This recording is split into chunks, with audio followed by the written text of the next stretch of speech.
Number है ये 55,880 के लगभग, एंड ये 53,000 ऑलमोस्ट सारी सीट्स मिला के 1,09,000 के लगभग सीट है कॉलेजेस में। एंड ये कितने कॉलेजेस हैं? 707 गवर्नमेंट एंड प्राइवेट कॉलेजेस हैं जो कि एमबीबीएस वगैरह प्रोवाइड करते हैं।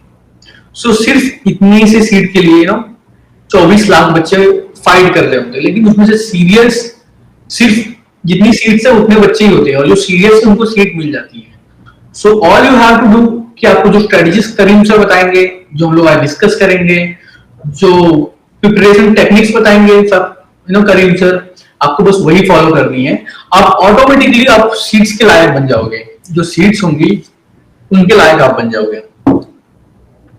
You always have what it takes to survive, ठीक है? आपके पास वो सब कुछ है, एबिलिटी है, उतना ही समय है आपके पास, उतना ही भगवान ने शक्ति दी है समझने की, सभी बच्चों को सेम दी है, ठीक है? बट यही है कि जो ज्यादा हासिल करता है, जो ज्यादा दिमाग लगाता है चीजों में, ठीक है, जिसको ज्यादा समझने की इच्छा होती है, जो क्यूरियोसिटी से पढ़ता है, वही आगे निकलता है, ठीक है? वही उस सीट के काबिल बन पाता है। तो all you have to do is hustle, ठीक है? Hustle but follow a strategy with that. Okay, why 90% of the students struggle, ठीक है? बहुत सारे बच्चे ऐसे होते हैं जो कि अपना एंड गोल को ध्यान में रखते हैं, दैट इज जेई या फिर नीट की सीट, बट फिर भी वो स्ट्रगल करते हैं। आगे हम डिस्कस करेंगे कि क्यों। द फर्स्ट थिंग इज जो कि की चैलेंजेस होते हैं, जो कि मेन प्रॉब्लम्स होती हैं, वो होता है पुअर टाइम मैनेजमेंट। आप खुद रिलेट कर पा रहे होंगे कि पुअर टाइम मैनेजमेंट, आपका भी टाइम मैनेज नहीं हो पाता होगा। मैं नहीं कर रहा हूँ सारे बच्चों के, बट कुछ बच्चे ऐसे होते हैं जिसका टाइम मैनेज नहीं हो पाता, कुछ ऐसे होते हैं जो कि कंसिस्टेंट प्रैक्टिस नहीं कर पाता है एंड कुछ ऐसे होते हैं कि जो टाइम भी मैनेज कर पाते हैं, पढ़ते भी हैं एंड कंसिस्टेंट भी रहते हैं, बट वो अवॉइड कर देते हैं previous year question papers. So it is also one of the problems. जैसे होते हैं जो मॉक टेस्ट होते हैं, मॉक टेस्ट किए जाते हैं कोचिंग इंस्टीट्यूट के द्वारा, या फिर जहां भी वो स्कूल में फिर कॉलेज में पढ़े, वो मॉक टेस्ट नहीं अटेंड करते। आपने अगर जो इंस्टीट्यूट्स हैं, जैसे आप जस्ट टेकिंग एन एग्जांपल कि अगर आपने नीट या फिर जेई के लिए फिजिक्स वाला या फिर अनअकैडमी वगैरह से सब सब्सक्रिप्शन वगैरह ले रखा होगा, वहां पे भी मॉक टेस्ट कराए जाते हैं, बट मे बी आप उनका मॉक टेस्ट वगैरह नहीं अटेंड करते होंगे। That could be one of the problems, and वो भी आपका एक चैलेंज होता है। उनसे आपको ओवरकम कैसे करना है, वो आज करीम सर आपको बताएंगे। यस, सभी लोग चैट में अंडरस्टैंड लिखिए अगर आपको समझ में आ रहा है जो मैं बोल रहा हूं। आप अगर रिलेट कर पा रहे हो तो please use the chat box and right understand. आपके फोन में ही चैट बॉक्स आ रहा होगा, प्लीज चैट बॉक्स में सभी लोग अंडरस्टैंड लिखिए। Manish, Shiva, Krishna, Arihant, hi, hello, please write understand if you are understand. Hi Chaman Ara, hi Diyavati, hi Diyavati, okay, understand understand, सभी को समझ में आ रहा है। ग्रेट ग्रेट ग्रेट ग्रेट, बहुत बढ़िया। आप क्या मेरी जो चीजें मैं बोल रहा हूँ उनसे अगर रिलेट कर पा रहे हो तो सभी लोग ग्रुप में अंडरस्टैंड लिखिए, चैट में अंडरस्टैंड लिखिए सारे। ये सारे प्रॉब्लम्स होते हैं जो कि आप लोग फेस करते हैं इन जनरल लाइफ। आज करीम सर आपको बताएंगे कि इन प्रॉब्लम्स को कैसे ओवरकम करें and what strategies you should follow so that you can आप उस सीट के लायक बन सके, जो कि मैंने बताया। जो मिनिमम सीट्स होती हैं 1,09,000 के करीब नीट की और 50,000 के करीब आईआईटी वगैरह में, उनको आप उस सीट के लायक कैसे बन पाए, वो स्ट्रेटजीज हम लोग आज यहाँ पे देखेंगे। तो समझ में आ रहे हैं तो आप प्लीज अंडरस्टैंड लिखते जाइए, सभी लोग से रिक्वेस्ट है। ग्रेट ग्रेट, सभी लोग ने लिखा है। सुन, Krishna, Shiva, Manish, Mohammad Yasin, Pankaj, Samina, Samiya, Arihant and Harika. Great great great, let's move ahead everyone. The cost of failure, okay. Self aware होना बहुत जरूरी है, और उसी सेल्फ अवेयरनेस के नाते हम लोग आज जानेंगे कि इनकेस अगर आप इस जर्नी में हो, अपने जेईई नीट की जर्नी में हो, एंड अगर आप फेल होते हो तो आप क्या क्या लॉस करते हो, ठीक है? इनकेस आप सक्सेस नहीं हो पाते हो, it is just for the self awareness, just to understand कि आप क्या क्या लॉस करते हो अगर आप प्रिपरेशन करते हो और फेल होते हो तो। Let's see.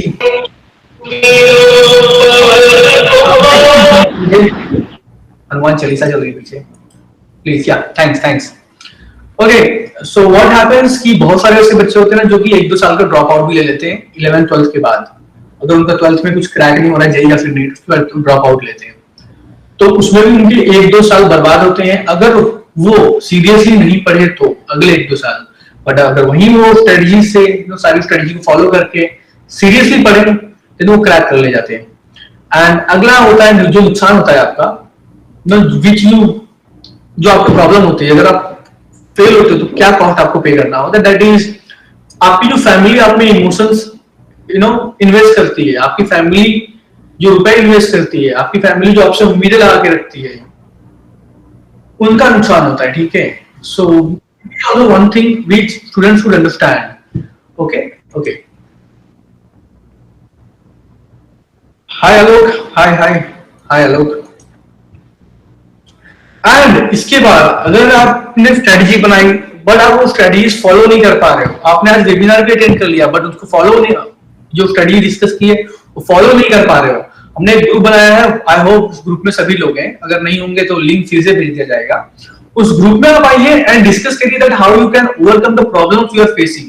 आप अपने जो प्रॉब्लम्स आप फेस कर रहे हो उसको आप ओवरकम कैसे कर सकते हो, उससे बाहर कैसे आ सकते हो। इवन छोटी सी भी प्रॉब्लम हो, कुछ स्ट्रेस हो रहा है, एंजाइटी हो रहा है, ओके, वेदर आपको कोई और प्रॉब्लम हो रही है जो कि आपकी स्ट्रेटजी में एक ऑब्स्टेकल बन रही है, सो आप बस वहां पे शेयर करिए and we will try to help you out. Okay, yes.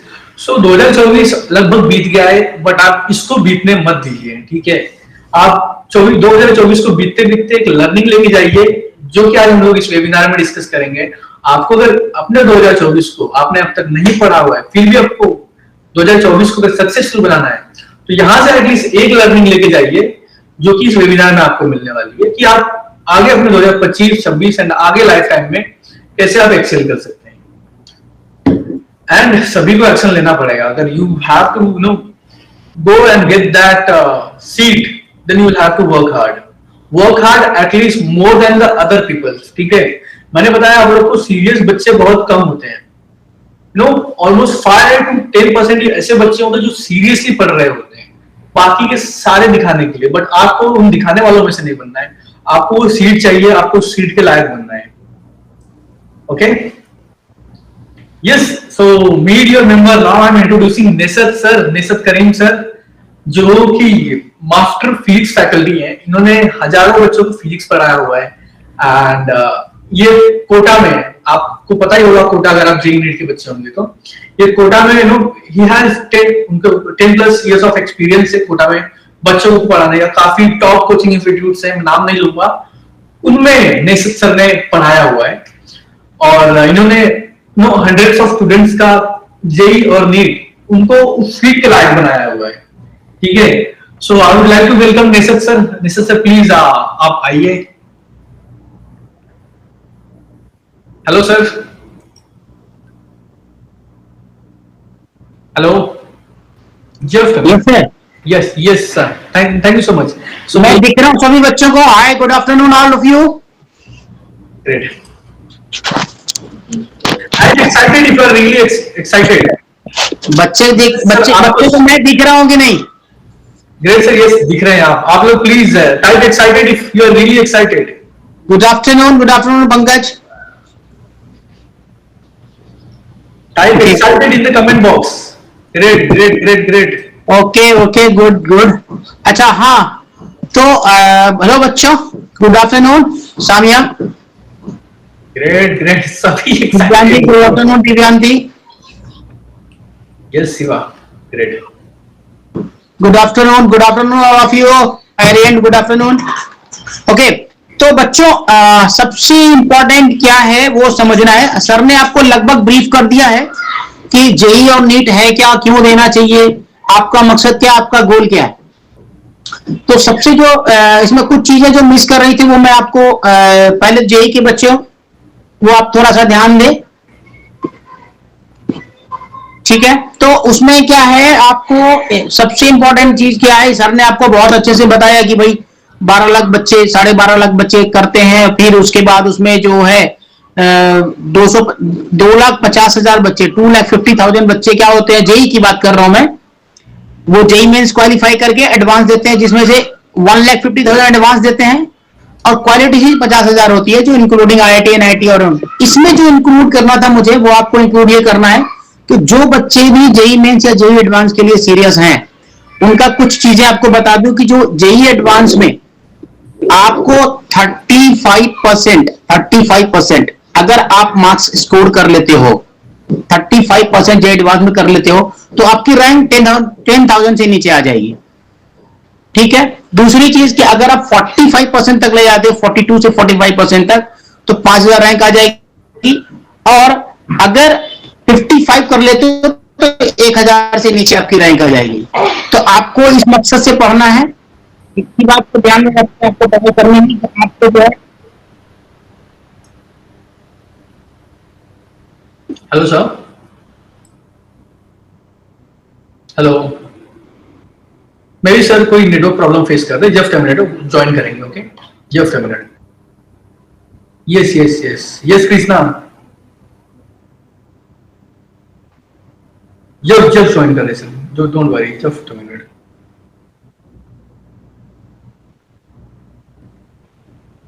Sir join कर रहे हैं। या ग्रेट ग्रेट।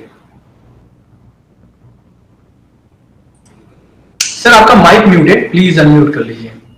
या थैंक यू सो मच। आपको दिख रहा हूं मैं? Yes, you are visible. सुन रहे हैं आप लोग सब? Yes yes sir. या ओके ओके। तो मैं क्या बता रहा था कि अगर आपको एनआईटी चाहिए तो आपको मिनिमम क्या है कि 250 मार्क्स आपको जेईई मेंस में लाने पड़ेंगे। अगर आप अच्छा एनआईटी चाहते हो तो 250 मार्क्स आपको चाहिए 300 में, या 95 परसेंटाइल आपका हो जेईई मेंस का। तो इतना पे आपको चांसेस है कि आपको एनआईटी मिल जाएंगे और अच्छे ब्रांच मिल जाएंगे, जिसमें से 8 से 10,000 बच्चों को क्या मिल जाता है, हमारा ये मिल जाता है, सीएस ब्रांच मिल जाता है। तो आजकल को तो बच्चे, हम सभी लोग जब पढ़ते हैं तो दिमाग में रखते हैं कि भाई हमें तो सीएस ही चाहिए। राइट। तो सीएस के लिए हमको 8 से 10,000 बच्चे आउट ऑफ 50,000 बच्चे आप चले जाते हैं। इसमें से आईआईटी जाने वाले बच्चे कितने होते हैं, तो 17,000 के आसपास होता है, वो आईआईटी में जाते हैं बच्चे। ठीक है। तो ये ओवरऑल था आपको जेईई मेंस के लिए। इसका सिलेक्शन, और मैं बता दूं, सिलेक्शन होता है वो जोसा एक ऑर्गेनाइजेशन है, ज्वाइंट सीट एलोकेशन अथॉरिटी होती है, उसके थ्रू जाते हैं। तो खैर ये सब चीजें पीपीटी में आपको दोबारा से आपके ग्रुप शेयर में मिल जाएगी। शिवम सर आप लोग सबको शेयर कर देंगे। यस, पीपीटी आपको सभी बच्चों को ग्रुप में आ जाएगी। And don't worry, content we are talking. अब अगर नीट की बात करें तो नीट के बारे में सर ने डिटेल आपको बता दिया है कि 24 लाख बच्चे वगैरह जो भी है आते हैं। इसमें एक चीज है कि जो बच्चे क्वालिफाई करते हैं वो 13 लाख बच्चे क्वालिफाई करते हैं। तो इस रिजल्ट को देख के खुश नहीं हो जाना है कि 50% रिजल्ट में 13 लाख बच्चे क्वालिफाई कर जाते हैं। इसमें सबसे इंपॉर्टेंट क्या हो रहा है बच्चों कि जो 13 लाख बच्चे क्वालिफाई करते हैं वो 167 मार्क्स लाते हैं। और आपका सिलेक्शन इस बार महाराष्ट्र में 600 प्लस गया है, और उससे नीचे तो बिहार में अगर आप जाएंगे, यूपी में जाएंगे तो 670 से ऊपर ही आसपास के आसपास जा रहा है। तो इसको ध्यान में भी रख के पढ़ना है। अब आपको इसमें 2-3 चीजें बात और मैं बता दूं। नीट जो क्वालिफाई करते हैं बच्चे, उनको आयुष भी बहुत सारे बच्चे करते हैं, जिसमें 52,000 के आसपास सीट्स हैं आयुष में, जिसमें बीएचएमएस, बीएमएस, बीओएमएस ये सब आता है। वेटनरी में सिर्फ 603 बच्चे आते हैं। और कमाल है कि वेटनरी में डायरेक्ट गवर्नमेंट जॉब है।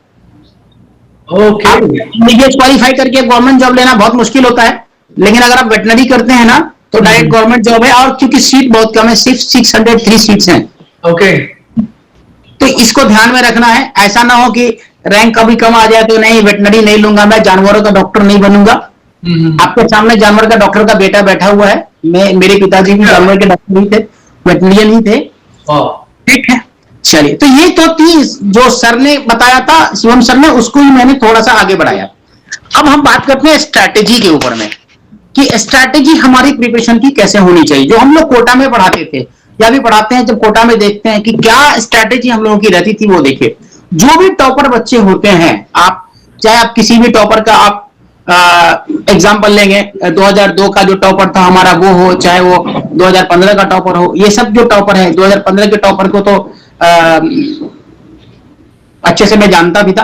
खैर, तो मैं बताऊंगा नहीं, क्योंकि शिवम सर ने बोला किसी कोचिंग का नाम नहीं लेना है। ठीक है, तो हम लोग इंडिविजुअल इंडिपेंडेंट बात करते हैं। तो जो अच्छी कोचिंग है और अच्छे ब्रांड का जो बच्चा जिसको टॉप करना है, अच्छा रैंक लाना है, उसकी स्ट्रैटेजी क्या होती है पढ़ाई की, वो बताता हूं मैं आप लोगों को। देखिए, जेई एग्जाम होता है 2 टर्म में। पहले जेई पे बात कर लेते हैं, फिर थोड़े से नीट पे भी बात करेंगे, साथ साथ ही बात करते चलते दोनों के बारे में। तो जेई एग्जाम का फर्स्ट अटेम्प्ट होता है जैन में, फर्स्ट अटेम्प्ट होगा जैन में, सेकेंड अटेम्प्ट होगा अप्रैल में। ठीक है, सभी लोग जानते हैं इस बात को। तो और जून में आपका, मई के लास्ट या जून में आपका एडवांस हो जाता है। ठीक है, डेट कभी कभी आगे पीछे होता रहता है। और नीट जो है हर साल कब होता है? मई में होता है। अभी हम और भी बात करेंगे, बच्चे जुड़े रहे तो अच्छी बात है, क्योंकि अभी स्ट्रैटेजी, प्रिपरेशन स्ट्रैटेजी पे बात अभी थोड़ी देर में हम लोग आने वाले हैं। थोड़ा सा भी जो स्ट्रैटेजी कैसे स्टार्ट करना है, पढ़ाई कैसे स्टार्ट करनी है, उसके ऊपर ध्यान दें आप लोग। सबसे जरूरी है कि अगर आपको पढ़ना है तो 10th क्लास जो आपका जैसे ही आपका कंप्लीट होता है, जैसे आपने 10 दे दिया फरवरी में, ऑलमोस्ट ऑल स्टेट्स में एग्जाम हो जाते हैं 10th के, कहीं कहीं मार्च में भी होते हैं। तो आपका जो बैच स्टार्ट होता है 11th का, वो स्टार्ट होता है बच्चों अप्रैल से। Sir sorry to disturb, I would request, मैं सभी बच्चों से रिक्वेस्ट करूंगा कि आप लोग एक बुक और पेन लेके बैठ जाइए, एंड जो जो सर बताते हैं वो सारी चीजें आप नोट करते जाइए, so that you don't forget things. अगर आपको कुछ डाउट भी आए तो आप ग्रुप में हैं, व्हाट्सएप ग्रुप में हैं, आप पूछ सकते हो, ठीक है। But I request to all the students to have a book and pen to write everything no sir is saying, ये बहुत इंपॉर्टेंट इन्फॉर्मेशन बता रहे हैं sir. Thank you sir, thanks. ठीक है, तो क्या करना है आपको, आपकी जो 10th के बाद आपकी स्टडी स्टार्ट होती है अप्रैल से, 11th आपका स्टार्ट होगा अप्रैल से। अच्छा, बहुत सारे बच्चों का, जो मेरा पिछले इतने सालों का एक्सपीरियंस है, उसमें मैंने बहुत सारे बच्चों को देखा है 10th करने के बाद वो नानी गांव घूमने चले जाते हैं, मौसी के गांव घूमने चले जाते हैं, फूफी के गांव घूमने चले जाते हैं। भाई ये सब मत करो, सब कर लो। फाइनली कब जाना है घूमने के लिए? जब आप क्वालिफाई कर जाओगे। क्योंकि देखो, अगर आपको श्रम से बचना है, लेबर से बचना है, तो आप 6 साल मेहनत कर लोगे, तो आपके साथ सबसे अच्छी क्या बात होगी कि अगला 60 साल मेहनत करने की जरूरत आपको नहीं पड़ेगी। ठीक है, तो इसीलिए पहला तो आप 6 साल मेहनत करो अभी, मतलब 2 साल आपको इधर और 4 या 5 साल जो मेहनत है वो आपकी एमबीबीएस और इसमें करनी होती है, एमबीबीएस में या फिर बीटेक में। ठीक है, तो इंपॉर्टेंट यह है कि आप कहीं घूमने मत जाओ। सबसे इंपॉर्टेंट है अप्रैल में आपको पढ़ाई स्टार्ट करनी है। अब अप्रैल से लेकर के जैन या फरवरी मिड तक आपका 11 चलेगा, या फरवरी से लेकर के नवंबर तक 12 चलेगा। तो नवंबर के बाद जेई वाले बच्चों को 3 महीना बचता है, मतलब दिसंबर और जनवरी में एग्जाम हो जाता है, लगभग 1.5 महीने का सोचता है। तो जेई वाले बच्चे की पढ़ाई की स्ट्रैटेजी जनवरी को लेकर के कुछ अलग होगी। नीट वाले बच्चों के पास अभी भी 4 महीने या 5 महीने बच रहे हैं, तो उनकी पढ़ाई अलग होगी, उनकी स्ट्रैटेजी अलग होनी चाहिए।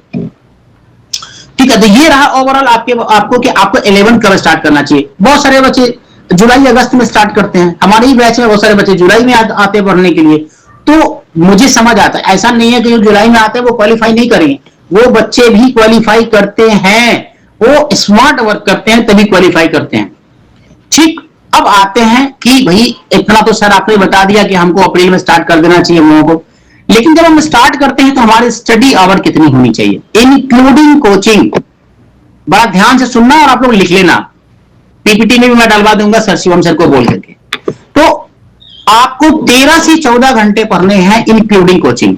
मिनिमम आपके स्टडी आवर 13 से 14 घंटे होने चाहिए, ये इंपॉर्टेंट है।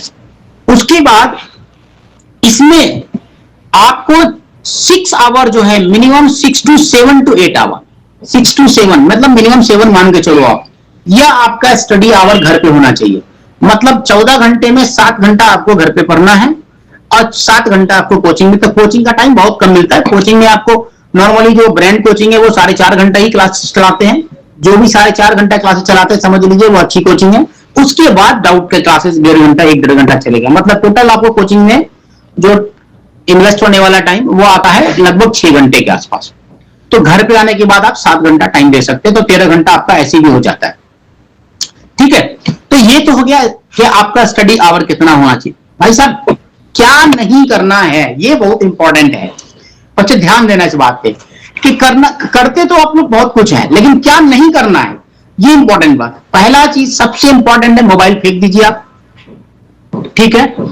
मोबाइल फेंक दीजिए मतलब रील्स को फेंक दीजिए। जो रील्स आप देखते हैं बैठ करके अलग अलग लोगों के, उसको नहीं देखना, बिल्कुल भी अवॉइड कीजिए। 2 साल भूल जाइए कोई रील्स भी है, कोई टॉपर बच्चा रील्स बैठ के नहीं देखता है, ठीक। दूसरा चीज क्या है जो मैं एक चीज और बोलूंगा, जंक फूड नहीं खाना है, जंक फूड नहीं खाना है, क्योंकि आप जंक फूड खाएंगे तबीयत खराब होगी, पढ़ने का दिल नहीं करेगा। जंक फूड खाएंगे नींद आएगी, जंक फूड खाएंगे आप आलसी हो जाओगे। तो ये सारी चीजें इसको अवॉइड करना। 2 साल जंक फूड छोड़ दो, मैं तो कहूंगा पूरा जीवन ही जंक फूड छोड़ दो, जंक फूड खाना भी नहीं चाहिए, ठीक है। आपको तो पता ही है जब भी समोसा सामने आता है तो हमको दिल करने लगता है खाने का, लेकिन परहेज करो उसको, ठीक। और जो इंपॉर्टेंट एक चीज और है जो आप लोग सभी करते हो, जो सबसे बड़ी बर्बादी है बच्चों, सबसे बड़ी बर्बादी क्या है, बॉयफ्रेंड और गर्लफ्रेंड बनाना। उसके सर पे माथे पे स्टिकर चिपका दो आप कि ये बर्बादी का सबसे बड़ा कारण है, ठीक। तो 2 साल तक भाई पैदा लिए हो तो सब कुछ होना ही है, लेकिन 2 साल सब्र कर लो यार, ठीक है। तो ये इंपॉर्टेंट है, इसको आप देखना है। दूसरा चीज क्या है कि जो आप पढ़ाई करते हो उसको बैकलॉग्स पे ध्यान देना है आपको। बैकलॉग छोड़ना ही नहीं है, डोंट्स में मैंने बोला बैकलॉग नहीं छोड़ना है, बैकलॉग कंप्लीट करने हैं। किसी भी हालत में हो, सो के हो, उठ के हो, जाग के भी हो, बैकलॉग्स नहीं रखना है, क्योंकि बैकलॉग्स आपके साथ आपको बिल्कुल जख्म की तरह वो बढ़ता चला जाता है अगर उसका इलाज नहीं किया जाए तो। इसलिए बैकलॉग्स एकदम से नहीं करना है, किसी भी हालत में नहीं करना है बैकलॉग्स। आप घर पे आइए और थोड़ा एक्स्ट्रा टाइम देकर के आप बैकलॉग्स क्लियर कीजिए, ठीक है। उसके बाद इंपॉर्टेंट है टेस्ट। आप क्या करते हो नॉर्मली, हम लोग क्या करते हैं, सभी करते हैं, हम भी अपने, हम लोग जब मैं भी स्टूडेंट था मैं भी यही काम करता था, टेस्ट हम लोग मिस करते हैं अक्सर। अब क्यों मिस करते हैं, क्योंकि अभी आपका क्या हुआ कि आपको मार्क्स नहीं आया, अब 720 का आपका मेजर टेस्ट हुआ और आपको आया 440। तो आपने क्या करा कि अरे पापा मेरे डांटेंगे, पापा क्या बोलेंगे, इसलिए हम क्या करते हैं, हम टेस्ट को मिस करते हैं, मार्क्स से डरते हैं। मार्क्स से नहीं डरना है, अपनी सच्चाई से कभी नहीं डरना चाहिए। अपनी सच्चाई को सामने रखो और इस हिसाब से अपना प्रोग्रेस खुद देखना है, ठीक है। खुद को प्रूफ, दूसरे को प्रूफ करने के लिए तुम थोड़े ना पढ़ रहे हो, तुम्हारे खुद के करियर को बनाने के लिए पढ़ रहे हो। आप अपना करियर बनाओगे, आप जितना अच्छा करियर बनाओगे उतनी अच्छी जिंदगी लाइफ गुजारोगे। तो उसके लिए क्या करना है आपको, टेस्ट तो बिल्कुल छोड़ना ही नहीं किसी भी, चाहे आपको 10 मार्क्स ही क्यों नहीं आते हो, टेस्ट देना है, ठीक है। और दूसरा, उसके बाद जो लास्ट पॉइंट है जो डाउन्स में, आप क्या करते हैं, मिसिंग होमवर्क में। चूंकि मैं पढ़ा रहा हूं तो मैं देखता हूं अक्सर मेरी क्लास के बच्चे होमवर्क करके नहीं आते हैं, और एक कॉमन एक्सक्यूज रहता है बच्चों का कि सर बनाया तो था, घर पे कॉपी भूल गया। अरे भाई मुझे पता है आप कॉपी नहीं भूलते हो, आपने बना के नहीं रखते हो, होमवर्क नहीं करते हो, तो इसीलिए आप बोल दो कि मैं कॉपी लेफ्ट कर गया, नोटबुक छोड़ गया, मेरा ऐसा हो गया वैसा हो गया। भाई साहब बच्चों एकदम ध्यान रखो, होमवर्क जो सर देते हैं एक्चुअली, जो अगर मान लो कि आज मैंने क्लास लिया लोटस क्लास मोशन का या फिर लेफ्ट स्टडी इसी चैप्टर का, तो मैं क्या करता हूं, आपको 5 सवाल देता हूं बनाने के लिए। अगर मैं 5 सवाल दे रहा हूं, अगर मैं अमन कुमार, हाँ, तो मैं अगर 5 सवाल दे रहा हूं तो 5 सवाल, इसका मतलब वो क्वेश्चन कहां से आ रहा है, वो क्वेश्चन वहीं से आ रहा है जहां से आपको मैंने अभी अभी पढ़ाया है। अभी जैसे ही पढ़ाया वैसे ही आपको सवाल आपको देने, उसी टॉपिक से आपके 5 सवाल होंगे, तो आपका रिवीजन बहुत इंपॉर्टेंट हो जाएगा। होमवर्क का मतलब रिवीजन है, तो आपको होमवर्क मिलता है तो होमवर्क को ट्राई करोगे घर पे जाकर के, तो जो आप पढ़े हो क्लासरूम के अंदर में ना, उससे आपका रिलेट होगा और आप बहुत अच्छा कर सकते हो, ठीक है। तो ये था कि आपको ये सब नहीं करने हैं, मोबाइल नहीं देखने हैं, टेस्ट मिस नहीं करना है और बर्बादी की तरफ नहीं जाना है। बर्बादी तुम समझ रहे हो मैं क्या कहना चाह रहा हूं। होमवर्क को मिस नहीं करना है, मोबाइल नहीं देखने हैं। तो ये रहे आपके डाउन्स में। अब इंपॉर्टेंट क्या है बच्चों, इंपॉर्टेंट, बहुत एक इंपॉर्टेंट बात आपको यहां पे बताता हूं। हम क्या करते हैं, 10th पास करते हैं, पहले रिजल्ट का इंतजार करते हैं कि रिजल्ट आएगा तो क्या होगा। रिजल्ट का इंतजार नहीं करना है, मुझे पता है कि मेरा क्या रिजल्ट होने वाला है। और आज के डेट में तो खैर किसी बोर्ड में किसी बच्चे को फेल तो नहीं किया जा रहा है, तो आपको पता ही है कि आपका रिजल्ट क्या होने वाला है। आप जैसा एग्जाम दे के आए तो आपको पता ही कि आपने कैसा एग्जाम दिया है, तो आप जो है आपका रिजल्ट खराब नहीं होना है, इसकी गारंटी है। ठीक है, तो इंपॉर्टेंट क्या है कि जब आप 10th का एग्जाम देते हो तो आपके सामने जो सबसे बड़ा सवाल खड़ा हो जाता है कि आप कौन सा कोचिंग, आप कौन सा टीचर को सिलेक्ट करोगे। ये बड़ा इंपॉर्टेंट है। आपके लाइफ को यहीं से आपके लाइफ को जो है रास्ता दिया जाएगा कि आप कौन सी कोचिंग को ज्वाइन करते हो। Teacher selection is a most important thing है आपकी लाइफ का, जेई नीट की लाइफ का। मतलब लाइफ का मतलब ये नहीं कह रहा कि पूरी जिंदगी में आपका कोचिंग ही काम आने वाला है, लेकिन आपको इंपॉर्टेंट क्या है, जेई नीट की तैयारी करनी है। आपका हमारा गोल मकसद क्या है, आपको जेई नीट की तैयारी करवाना है। तो आपका सबसे इंपॉर्टेंट जो अभी आता है वो क्या आता है कि कोचिंग सिलेक्शन सेलेक्ट कैसे करें, ये बड़ा इंपॉर्टेंट है। तो इसमें क्या करें कि आप रिसर्च कीजिए, अपने आसपास जो आपके सीनियर ने आपसे पढ़ा है तो उनसे कंसल्ट कीजिए, या फिर आप ऐसे टीचर से जो 10th क्लास में जिस टीचर से आप पढ़ रहे थे उनसे कंसल्ट कीजिए और खूब रिसर्च कीजिए। मतलब मैं कहूंगा कि 5 से 10 दिन आप इसमें ही लगाइए कि कोचिंग कहां पढ़ा जाए, कौन सा टीचर सेलेक्ट किया जाए। ठीक है, और आप क्या करो ना कि यूट्यूब पे जाओ, वहां कोचिंग का डालो, गूगल पे जाओ, वहां कोचिंग के बारे में डालो। जो भी कोचिंग XYZ जो भी कोचिंग आप ज्वाइन करना चाहते हो उसके बारे में डीप रिसर्च इज इंपॉर्टेंट है। बहुत इंपॉर्टेंट है कि आप रिसर्च करो कि कौन सी कोचिंग ज्वाइन करनी चाहिए, कौन से टीचर से पढ़ना चाहिए। अब इसमें क्या है कि मान लीजिए कि आपने कोचिंग एक XYZ आपने कोचिंग ज्वाइन कर लिया, आपने इसे चूज कर लिया, ज्वाइन नहीं करना है, चूज कर लिया। तो चूज करने के बाद क्या करो कि इंफॉर्मेशन कलेक्ट करो बच्चों कि कौन सा टीचर इसमें पढ़ा रहे, कौन कौन टीचर इसमें पढ़ा रहे हैं। तो उन टीचर का प्रोफाइल चेक करो कि वो कितने बच्चों को क्वालिफाई कराए हैं और कहां पे यूट्यूब पे हैं भी कि नहीं है।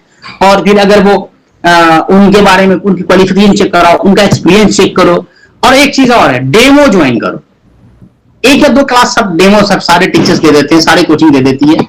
कुछ ब्रांडेड कुछ छोड़ दिया जाए तो वो उसकी बात अलग है।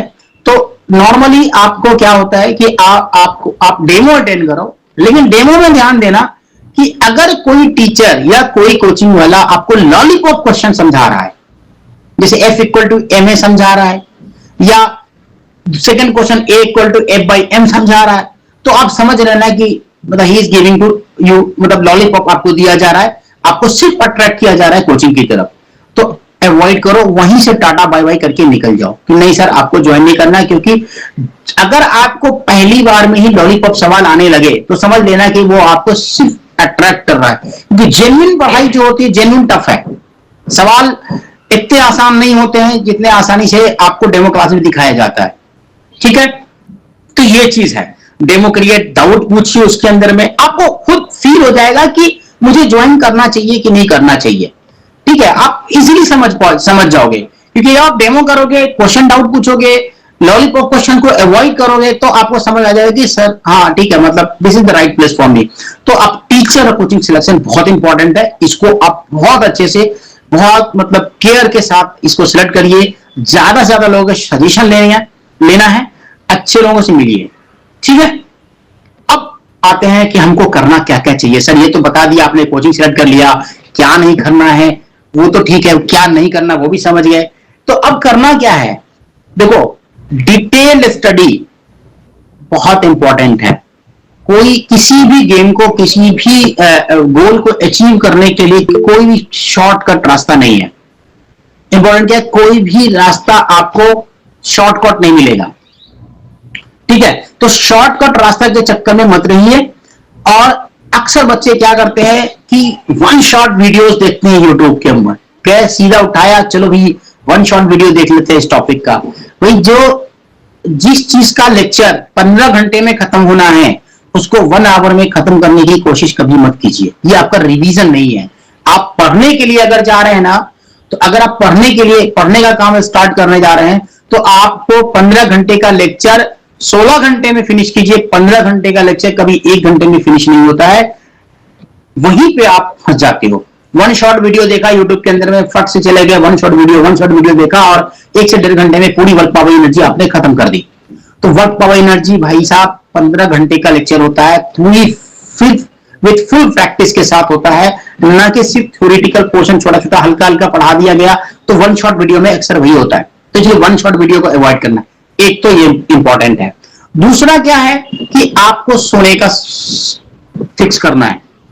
क्या फिक्स करना है? आपको कब सोना है, मतलब आपकी जो स्टडी आवर है, स्टडी आवर मान लीजिए कि 10 बजे रात में सोते हो तो उसी हिसाब से सिर्फ 6 से 7 घंटा सोना है, मतलब 7 घंटा सोना चाहिए, 6-7 घंटा तक ही अच्छी पढ़ाई हो सके। तो एक तो ये, लेकिन रेगुलर एक ही टाइम पे फिक्स कर लीजिए, ठीक है, एकदम शेड्यूल कर लीजिए, खुद के रेगुलर शेड्यूल कर लीजिए, कब सोना है, कब जागना है, कब उठना है, वो चीज। अगला है कि जिस भी कोचिंग को आपने ज्वाइन करा है, जिस भी कोचिंग को आपने ज्वाइन करा है उसका क्लास रेगुलर अटेंड करना है, जेई हो या नीट हो। अगर आप कोचिंग के क्लास या टीचर के क्लासेस को अटेंड नहीं करेंगे, you will miss a lot of things, और उसके बाद आप लगातार ट्रैक में फंसते चले जाएंगे, आप आगे नहीं बढ़ पाएंगे, बैकलॉग्स बढ़ेंगे आपके। इसलिए इंपॉर्टेंट है कि आप क्लास रेगुलर अटेंड कीजिए, ठीक है। उसके बाद आपको करना क्या है? आपको करना है कि आप प्रॉपर होमवर्क, जो भी होमवर्क मिलता है उसको बिल्कुल कंप्लीट करना है, बिना होमवर्क।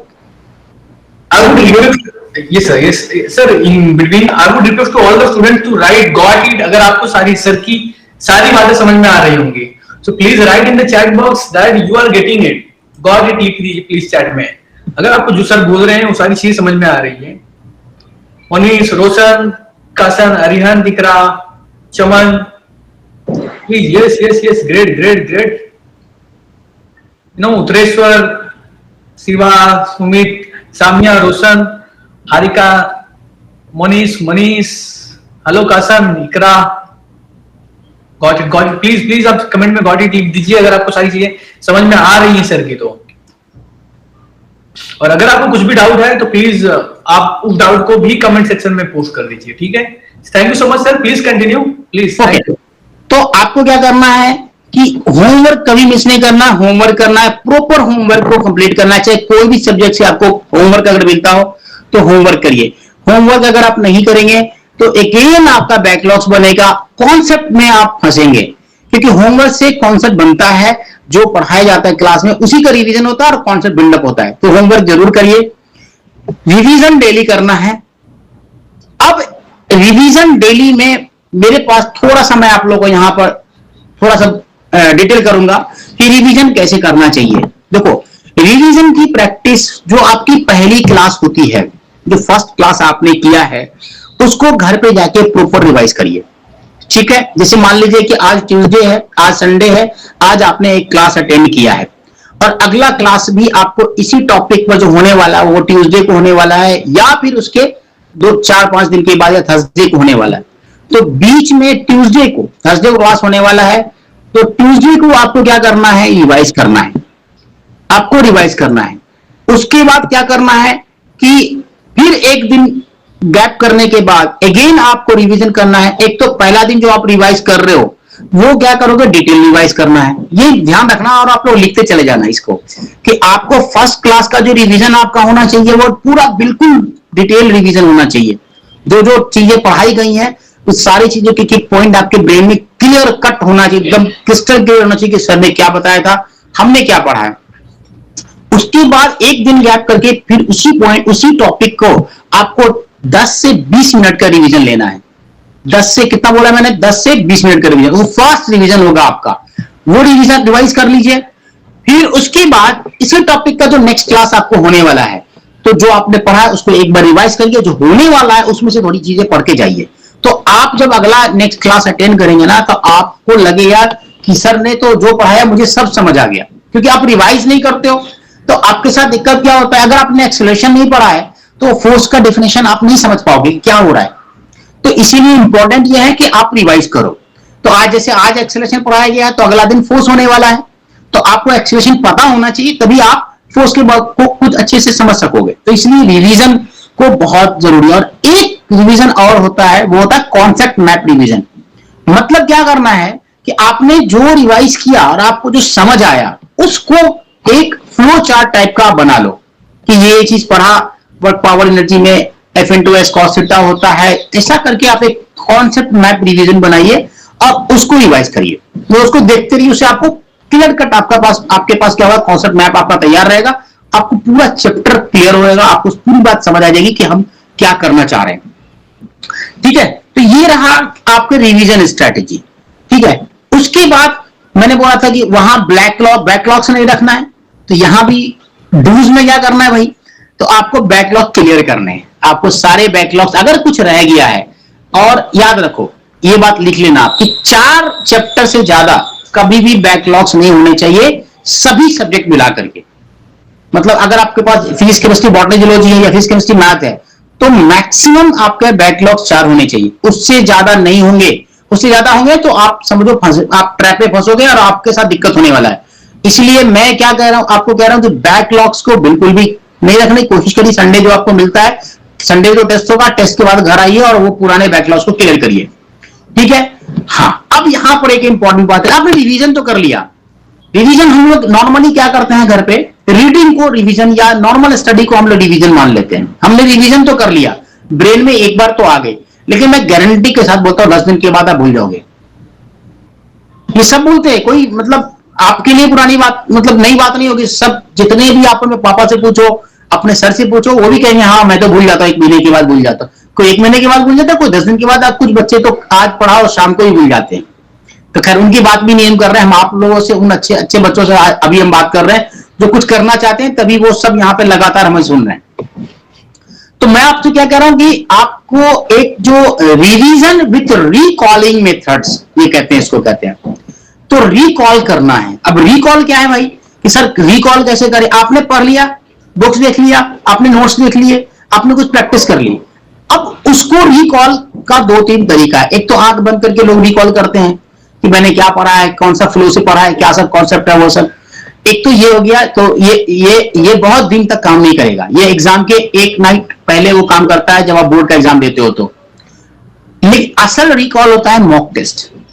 आप सिर्फ मॉक टेस्ट लीजिए, आपके कोचिंग का मॉड्यूल हो या आपका पास जो बुक्स है फिजिक्स की, केमिस्ट्री की, बायोमैथ्स की, तो उसमें बुक्स में टेस्ट दिया रहता है, लास्ट में कुछ टेस्ट क्वेश्चंस रहते हैं, उनको उठाइए और उससे मॉक टेस्ट लीजिए। खुद का सिर्फ मॉक टेस्ट 30 क्वेश्चन का मॉक टेस्ट बता दीजिए, तो इसको कहते हैं रिकॉलिंग।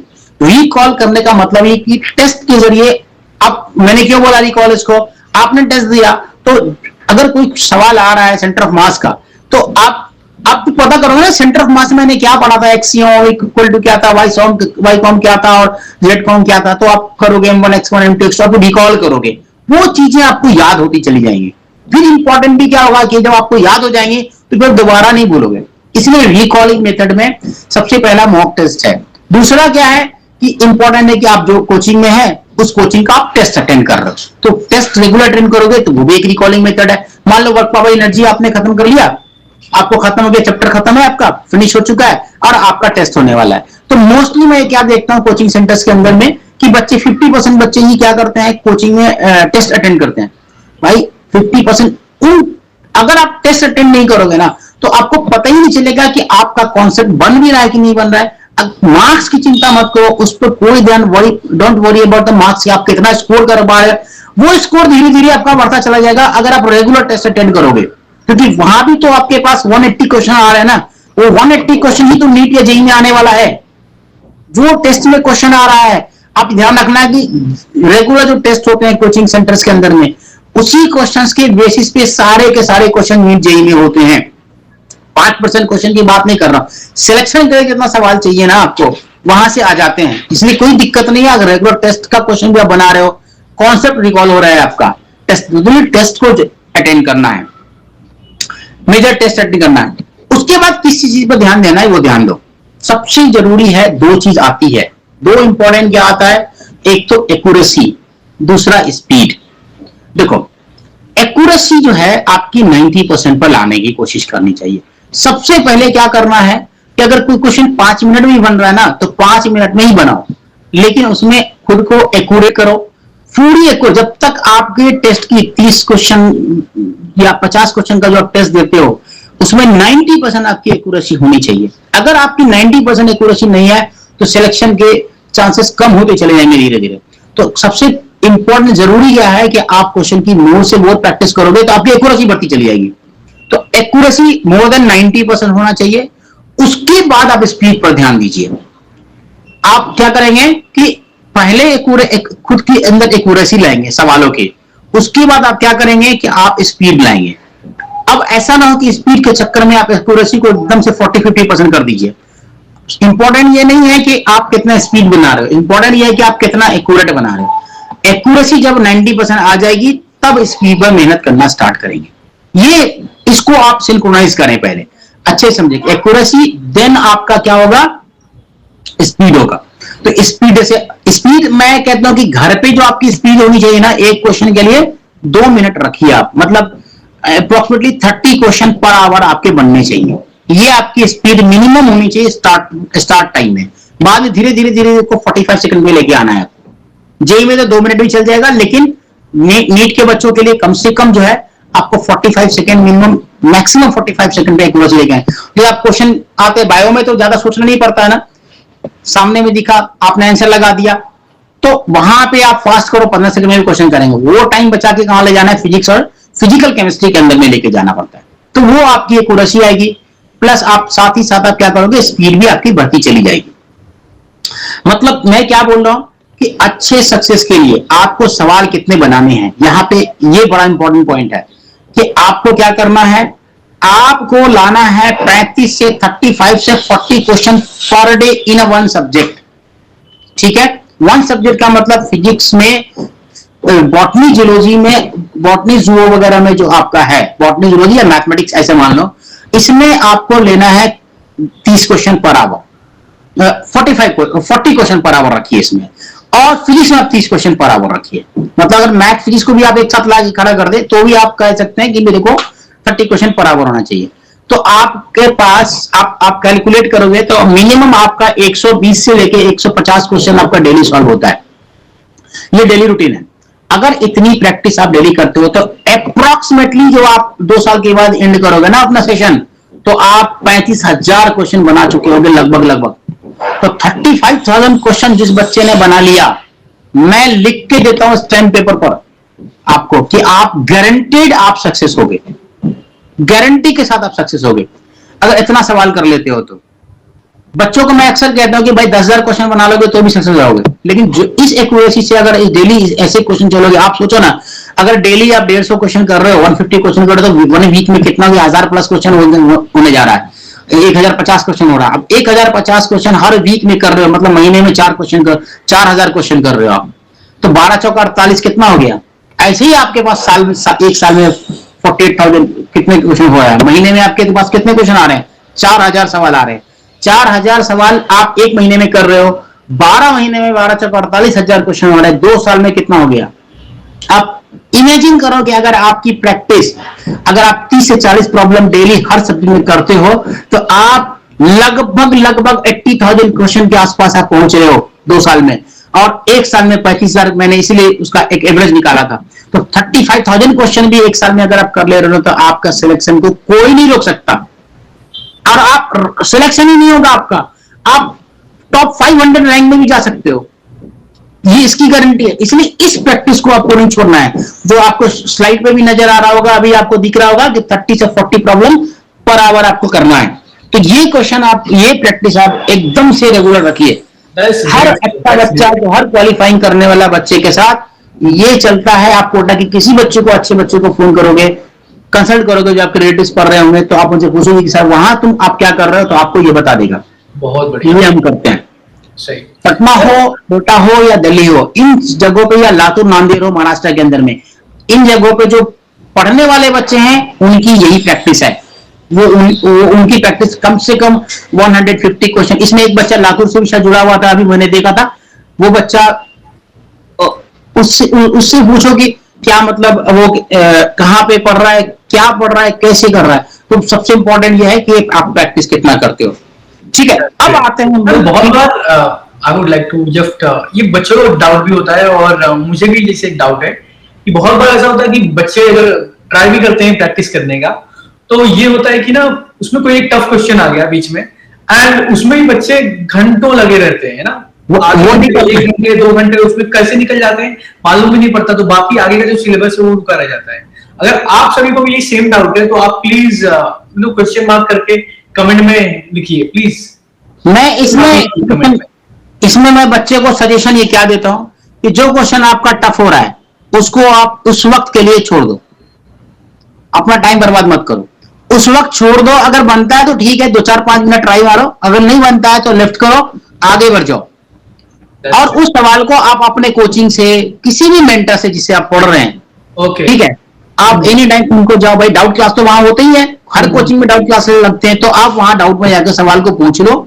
और अगर लीजर टाइम आपके पास कभी बच रहा है, एंजॉय कर रहे हैं, तो सवाल को दिमाग में घुमाते रहो, कहीं ना कहीं क्लिक कर जाएगा आपको। ग्रेट सर, बहुत बढ़िया, सही जी थैंक यू। ठीक है। अब आते हैं, देखो मैंने 14 घंटे आपको दिया था पढ़ने के लिए, उसमें आपको 6 घंटा सिर्फ प्रॉब्लम करने हैं, क्योंकि नीट जेई में भाई थ्योरी नहीं आ रही है, प्रॉब्लम आ रहा है। और प्रॉब्लम आपको 6 घंटा सिर्फ प्रॉब्लम करना है और 1 से 2 घंटा थ्योरी रिवाइज करनी है।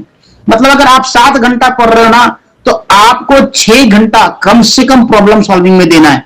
फिजिक्स में 2 घंटा, केमिस्ट्री में 2 घंटा और मैथ्स में 2 घंटा, ऐसे करके 6 घंटा देना है। और 1 से 1.5 घंटे में आपको टोटल स्टडी अपनी जो थ्योरी आप पढ़ रहे हैं ना उसको खत्म कर लेना है।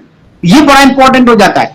आपको 13 से 14 घंटे का मिला है पढ़ने के लिए, तो 1 घंटा आप थ्योरी स्टडी आवर देना, टोटल मिला करके। होता क्या थ्योरी में, थ्योरी तो कुछ आना नहीं है, आप कोचिंग में जाते हो, थ्योरी आपकी क्लियर हो जाती है, आप 5 मिनट में उसको रिवाइज करके देख सकते थे क्या है। प्रॉब्लम प्रैक्टिस करोगे, टोटल थ्योरी अपने आप क्लियर हो जाएगी। तो आपको 6 घंटा क्या करना है, प्रॉब्लम सॉल्व करना है, सिर्फ प्रॉब्लम ही प्रॉब्लम सॉल्व करना है। क्योंकि देखो नीट जेईई में आपसे नहीं पूछा जा रहा है कि भाई न्यूटन का सेकेंड लॉ बताओ, एक्सीलरेशन किसको कहते हैं, मोशन क्या होता है, वो सब कुछ नहीं पूछने जा रहा है आपसे। आपसे पूछेगा एवरेज वेलोसिटी कि v1 v2 से कोई बॉडी चल रही है तो उसका एवरेज वेलोसिटी बताओ, तो वो प्रैक्टिस आपकी होनी चाहिए। तो आपको प्रैक्टिस आएगा 6 घंटा प्रैक्टिस से, 2 घंटा आप रख लो, फिर एक्स्ट्रा आप थोड़ी जो पढ़ते हो रिवाइज करते हो उसको, उसके लिए, ठीक है। और मैंने वो मिनिमम आपको बता दिया है कि आपको क्या करना है। अच्छा, no fear with exam. Test से बड़े बच्चे डरते हैं ना, मैंने अभी कहा। तो टेस्ट से जो भी बच्चे सवाल पूछना चाह रहे हो, हम लोग अभी सेशन रखेंगे, इसके बाद फिर बात करते हैं उस पर भी। तो आप no fear with exam, exam के साथ, एग्जाम से डरना नहीं है। एग्जाम क्या कर लेगा भाई, हमारा कामयाबी को थोड़े ना एग्जाम डिफाइन करने जा रहा है, आपकी लाइफ की कामयाबी को आप खुद डिफाइन करने जा रहे हैं। कोई एग्जाम आपकी कामयाबी को डिफाइन नहीं करता है। सचिन तेंदुलकर 9th ही पास है भाई, उनकी कामयाबी देख लो, भारत रत्न है, इसलिए वो टेंशन नहीं लेना है आपको। टेंशन इस बात का लेना है कि आप अपनी सक्सेस को किस तरह देखना चाहते हो। और उसी तरीके से, जैसे मैं बोला कि एग्जाम से नहीं डरना भाई, एग्जाम तो आते रहते रहेंगे, ये तो छोटे मोटे एग्जाम है, जिंदगी में बहुत एग्जाम आपको आने वाले हैं लाइफ में, ठीक है। तो और मैं लास्टली जो आपसे एक बात यहां पे कहना चाहूंगा कि दुनिया को प्रूफ करने के लिए मत कुछ करो, खुद को प्रूफ करो कि आज जो मैंने किया है, कल मैं कितना प्रोग्रेस कर पा रहा हूं, या लास्ट डे जो आप थे, आप जो थे, आज आप कितना हो, इसमें आपको कितना प्रोग्रेस हुआ है। अगर आपका 120 क्वेश्चन प्रोग्रेस नहीं हुआ है तो आप डिले हो, आप खुद को करेक्ट करो, उसको ठीक करो। नहीं तो आपके साथ दिक्कत क्या होगी कि दुनिया को प्रूफ, बहुत बच्चे क्या करते हैं, होमवर्क किसी से मांग के बना के ले आते हैं, कहीं से देख के बना के ले आते हैं, या फिर अपने जब जैसे क्लास में टीचर पहुंचता है ना, तो एक कॉपी जो है, कॉपी पास, नोटबुक पास होनी शुरू हो जाती है। अबे तू बनाया, दिखा तो जरा सा, मैं बनाता। अबे किसको तुम प्रूफ कर रहे हो, टीचर तुम्हारे बारे में सारी बातें जानता है कि तुम क्या हो। और जिसको तुम इंप्रेस कर रहे हो, जो तुम्हारे बगल में बैठी हुई है, बगल में बैठा हुआ ना, वो इंप्रेस इससे नहीं हो, तो उसको भी पता है कि तुम करके आई हो कि नहीं आई हो, तुम करके आए हो कि नहीं आए हो। इसलिए उनको, अगल बगल वाले को या वाली को इंप्रेस करने के चक्कर में मत रहो, खुद जाके होमवर्क करो घर पे। जब अच्छा कर जाओगे ना, तो सब लोग अपने आप इंप्रेस हो जाते हैं, फैमिली में भी बहुत लोग इंप्रेस हो जाते हैं, आस पड़ोस के लोग इंप्रेस हो जाते हैं, समझा। जो आपकी तरफ देखना पसंद नहीं करते हैं वो भी पूछते हैं, भैया आप कैसे किए थे, ये बताइए। तो बहुत सारी चीजें होने लगती हैं। आप देखोगे छोटी सी चीज सक्सेस करो ना, मतलब मैं कह रहा हूं कि आप एनटीएससी क्वालिफाई, मामूली से एनटीएससी क्वालिफाई करके दिखाओ, देखोगे पड़ोस के 10 लोग आपके पास, 10 गार्जियन पहुंचेंगे, अरे शिवम भैया बताइए कैसे हुआ ये, आप कैसी तैयारी की, हम भी अपने बच्चों को बताएंगे। तो कामयाबी बोलती है, बताती है। तो इसे दुनिया को प्रूफ मत करो, खुद के प्रोग्रेस को देखो कि कल जो तुम थे आज कितना आगे बढ़े हो, ठीक है। क्योंकि देखो मैं एक शेर बोलता हूं, अक्सर शायरी है कि जब भी मैंने डुबकी लगाई तो नया जब भी मैंने डुबकी लगाए एक नया दरिया पाया। जब नदी बहती नदी में जब आप डुबकी लगाते हो, जिस वक्त आप डुबकी लगा रहे होते हो ना, उस वक्त की जो नदी होती है, जब आप बाहर निकलते हो वो नदी नहीं होती है, वो आगे बढ़ चुका होता है। इसलिए याद रखना कि जब भी मैंने डुबकी लगाया एक नया दरिया पाया, तो उस चक्कर में मत हो कि दरिया को पकड़ के नहीं रख सकते तुम, वक्त तुम्हारे पास बहुत तेजी से। शिवम सर ने बोला ना टाइम मैनेजमेंट इज बहुत इंपॉर्टेंट है, उसको मैनेज करो अच्छे से और प्रैक्टिस करो। Don't try to prove the world अपने आप को, क्योंकि तुम कोई दुनिया की कोई आदमी आपकी कामयाबी को डिफाइन नहीं कर सकता। कोई आदमी भीख मांग के भी खुश है यार, तो उसको खुश रहने तो वही उसको वही कामयाबी दिखती है। अब कोई आदमी जो है किसी कंपनी का सीईओ बन के भी खुश नहीं है, वो भी परेशान है। क्यों? अगर ऐसा होता तो बहुत सारे सीईओ सुसाइड कर लेते। क्यों कर लेते भाई? नहीं करते ना, बहुत सारे लोग ऐसे कर रहे हैं। तो इसीलिए कामयाबी को आप खुद डिसाइड करोगे। संस्कृत में एक श्लोक है, असंतोषा परम दुखम संतोषा परम सुखम संतोषा परम सुखम सुखार्थी पुष्टमा संतुष्ट सप्तम भवेत। मतलब जो संतोष है जिसके पास, वही सबसे सुखी व्यक्ति है। इसलिए सेटिस्फाई रहो और अपनी तैयारी को इंपॉर्टेंटली बढ़ाओ आगे। That was great, sir. Literally great, great. अगर आप सभी को समझ में आ रहा है सर की टिप्स, तो प्लीज ग्रुप आप चैट बॉक्स में क्लियर लिखते जाइए प्लीज। सभी लोगों से रिक्वेस्ट है कि प्लीज ग्रुप में चैट में क्लियर लिखिए। That's great. शिवा को समझ में आ रहा है, हारिका को समझ में आ रहा है। कल से अच्छा हमेशा याद रखोगे, तुमको खुद को कल से अच्छा रखना है। Clear clear. तो मैं अब उन बच्चों के लिए मैं बोलूंगा जो बच्चे मिस कर गए हैं लाइफ को। मतलब अब जैसे 11th मेरा गुजर गया सर, अब हम क्या करें? बहुत सारे बच्चों के मन में सवाल आ होगा, सर 11th तो निकल गया मेरा, मैं तो 12th में हूं, सर 11th आधा खत्म हो गया, अब मैं क्या करूं? तो मैं आपको यहाँ पर एक रिचर्ड कोच साहब, एक बड़े फिलोसोफर थे, उनकी एक बुक है 80-20 रिवर्स गेम। मैं उनके लिए शॉर्टकट मेथड है, ये स्मार्ट अवर का शॉर्टकट मेथड समझो। ये इसको तुम मतलब ऐसा मत मान लेना कि जो बच्चा 2 साल से पढ़ रहा है तो अरे सर आप तो ये बोला बोल दिए, तो हम जो 2 साल से पढ़ रहे हैं मेरा क्या होगा? मैंने कहा 2 साल से पढ़ने वाले बच्चे के साथ भगवान कभी नाइंसाफी नहीं करेगा, ये याद रखना। अगर ईश्वर में विश्वास है तो एक चीज हमेशा याद रखो कि ईश्वर जो है मेहनत करने वाले को देता है, नाइंसाफी उनके घर में नहीं है। ऐसा कभी नहीं होता कि 3 महीना पढ़ने वाला बच्चा 2 साल पढ़ने वाले बच्चे से आगे निकल जाए। ठीक है, तो इसीलिए जो रिवर्स हमारे जो रिचर्ड कोच साहब थे, उनका एक रिवर्स गेम है। उस रिवर्स गेम को आपको समझा देता हूं मैं यहाँ पे कि क्या वो गेम है। देखो इंपॉर्टेंट क्या है कि जैसे मान लो आपको छूट गया, आप मतलब मान लो कि 6 मंथ 8 मंथ आपके बाद बचे या पूरा 11 खत्म हो गया, 12th में आप आए हो और आपको समझ। अच्छा, महाराष्ट्र स्टेट बोर्ड में सबसे बड़ी दिक्कत क्या है? मैंने सिलेबस बताया कि उनके साथ क्या प्रॉब्लम होता है। उनके साथ सबसे बड़ा प्रॉब्लम ये होता है कि वो पढ़ते हैं स्टेट बोर्ड और देते हैं नीट का एग्जाम। तो स्टेट बोर्ड और नीट के एग्जामिनेशन का तरीका ही बिल्कुल अलग अलग है यहाँ पर। तो उसको थोड़ा सा अगर जो महाराष्ट्र स्टेट से जुड़े हुए बच्चे, उनसे मैं कहूंगा कि आप सीबीएसई सिलेबस पर ध्यान दो। बोर्ड आप पास कर जाओगे, इसकी तो मैं गारंटी लिख के देता हूं, आप बोर्ड पास कर जाओगे, आराम से पास करोगे। 75% मार्क्स से ऊपर से पास करोगे महाराष्ट्र बोर्ड, तो इसमें कोई दिक्कत नहीं है। तो मैं रिवर्स गेम के बारे में क्या बोल रहा था कि अगर आपने कुछ नहीं किया है, सिर्फ हल्का कंसेप्ट है आपके पास, तो आप एक काम करो, PYQs उठाओ। PYQs उठाओगे तो PYQs में क्या होगा कि 20% पढ़ोगे, 80% अचीव करोगे। वो कैसे होगा?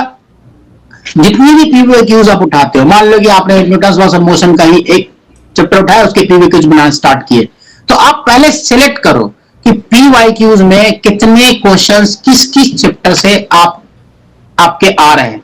जैसे मान लो कि कुछ को 3 क्वेश्चन इलेक्ट्रोस्टैट से, 4 क्वेश्चन इलेक्ट्रोस्टैट से आ गया, तो आप क्या करो, पूरी इलेक्ट्रोस्टैट रिवाइज कर डालो। मतलब PYQ के थ्रू थ्योरी पे जाना है आपको। फिर इसी को रिवर्स गेम कहते हैं। हम क्या करते हैं, 2 साल तक सिर्फ थ्योरी पढ़ते रहते हैं, अब फिर PYQs पे लास्ट में जाते हैं। उल्टा करना है, यहाँ पे PYQs को देखना है, उसके अकॉर्डिंग थ्योरी तैयार करनी है और फिर उसी हिसाब से आपको तैयारी भी करते चले जाना है। तो क्या होगा कि आपको सिर्फ 20% मेहनत लगेगी और आप 80% आप अचीव कर लोगे। तो सिलेक्शन यहां पर भी आपका होना है। हम ये नहीं कहता कि आप रैंकर बन जाओगे, रैंकर तो नहीं बनोगे, क्योंकि वो फिर मैं वही कहूंगा कि भगवान इंसाफ करता है। तो इसीलिए आप रैंकर नहीं बनोगे। आप क्या करोगे कि नीट में 600 प्लस आ जाएंगे आपके, लेकिन हाँ, अब ऐसा सिक्योर हो जाएंगी बेसिकली, राइट? हाँ, अब ऐसा नहीं है कि आप बिल्कुल 0% आप खेत से उठ के सीधे आओगे, आप कहोगे मैं PYQ बनाना है। भाई PYQ भी उन्हीं के लिए कहते हैं कि चोरी करने के लिए भी दिमाग की जरूरत पड़ती है। तो आप जब तक बेसिक्स नॉलेज आपके नहीं होंगे ना, तब तक आप वो भी नहीं कर पाओगे। इसमें इंपॉर्टेंट आपको क्या करना है कि PYQ जब देखा क्वेश्चन आपने, उसमें क्या क्या थ्योरी काम आ रही है, उस थ्योरी को क्लियर करना है। Everyone, please notice, ये बहुत इंपॉर्टेंट स्टडी जो सर बता रहे हैं, एंड बहुत ही ध्यान से सुनिए आप लोग। एंड इसका नाम है द रिवर्स गेम प्लान, जैसा हमने यहाँ पे दिखाया था पीपीटी पे, the reverse game plan. And आप सभी इसको प्लीज नोट करते जाइए कि सर क्या क्या टिप्स दे रहे हैं आपको। That would be really helpful for your exams and for securing the seat. Yes, please continue sir, sorry for interrupt. तो मैं क्या बोल रहा था कि आपको क्या करना है, जैसे आप PYQ उठाए, PYQ उठाने के बाद आपने देखा कि भाई इसमें जो क्वेश्चन है 3 क्वेश्चन थर्मोडायनेमिक्स से आए हुए हैं। तो आप देखो कि थर्मोडायनेमिक्स से किस किस टॉपिक से क्वेश्चन आ रहे हैं, और 5-10 साल का क्वेश्चन उठाओ और 10 साल का PYQ देखो, थर्मोडायनेमिक्स कितने क्वेश्चन आए, किस किस टॉपिक से आए, सिर्फ उसी टॉपिक को पढ़ लो, उसकी थ्योरी पढ़ लो, समझ लो सबको अच्छे से कि क्या करना है। ऐसा करके क्या करोगे ना, आपको सिर्फ 20% मेहनत लगेगी और 80% क्वेश्चन आपके सॉल्व होने वाले हैं। आपको मिनिमम 600 मार्क्स आ ही जाएंगे। ये ऐसा मेरा अपना एक्सपीरियंस है, जो मैं अब तक बच्चों के साथ ये रिवर्स गेम प्लान करते आया हूं। तो उसमें मैंने देखा कि ऐसा हो रहा है कि PYQ सॉल्व करने के बाद, उसके टॉपिक तैयार करने के बाद बच्चों के, क्योंकि देखो मेरे पास कई बच्चे क्या क्रैश कोर्स के टाइम पे आते थे कि सर अब तो सब चला गया, नीट कैसे करें हम, अब तो मैंने 11-12 सब गोल कर दिया। तो मैं यही काम करता था, बहुत सारी बुक्स मार्केट में मिलती है, PYQ बोला ये खरीद लो, और वहां से थ्योरी कराता था उसको। भाई ये 10 क्वेश्चन है, इसकी थ्योरी क्या होगी, वो थ्योरी उठाओ, ये 10 क्वेश्चन बनाओ। तो ऐसे क्या क्या आपकी थ्योरी भी तैयार हो गई और आपका PYQ भी सॉल्व हो गया। फिर उसके ऊपर आपके पास टाइम बचे तो एक्स्ट्रा प्रैक्टिस भी कर लेते हैं। तो इसको बोलते हैं 20% मेहनत करके 80% कैसे गेन करना। तो इसको ध्यान में रखना है। और लास्टली आपसे एक बात बोलूंगा कि रिग्रेट नहीं करना है। रिग्रेट का मतलब यह है कि हर बच्चा मेडिकल, डॉक्टर, इंजीनियर बनने के लिए नहीं पैदा हुआ है। तो अगर आप मान लेते हैं 1 मिनट के लिए आप नहीं भी करें, हमारे कई जानने वाले ऐसे बच्चे हैं जो मेडिकल इंजीनियरिंग में नहीं करते हैं तो वो IAS बनते हैं, ये ध्यान रखना। और आप चले जाओ यूपी बिहार के अंदर में चले जाओ, तो यूपी बिहार में जो बच्चा डॉक्टर इंजीनियर नहीं बन पाता है वही IAS बनता है।